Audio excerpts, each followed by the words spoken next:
Et on retrouve en direct de Beyrouth Scarlett Haddad, journaliste au journal francophone libanais L'Orient le Jour. Bonsoir Scarlett. Carlos Ghosn, très populaire, on l'a dit, auprès des Libanais, mais lui, quel est au juste son rapport à ce pays? C'est-à-dire que oui, Carlos Ghosn est très populaire au Liban.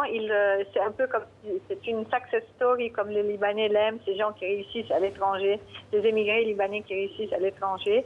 Lui, depuis quelques années, il a commencé à réinvestir au Liban. Il a fait une réapparition. Il a fondé une compagnie de vin, un vin qui est assez prisé d'ailleurs.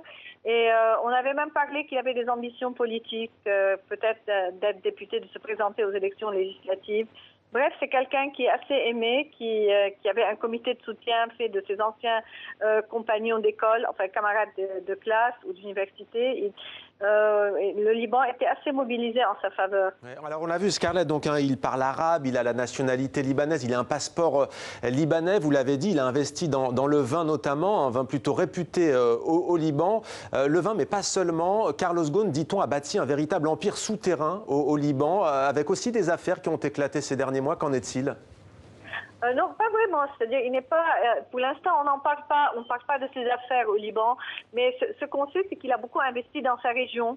Il a même de très belles maisons, que ce soit dans la montagne, dans son bled d'origine, ou à Beyrouth, dans la capitale.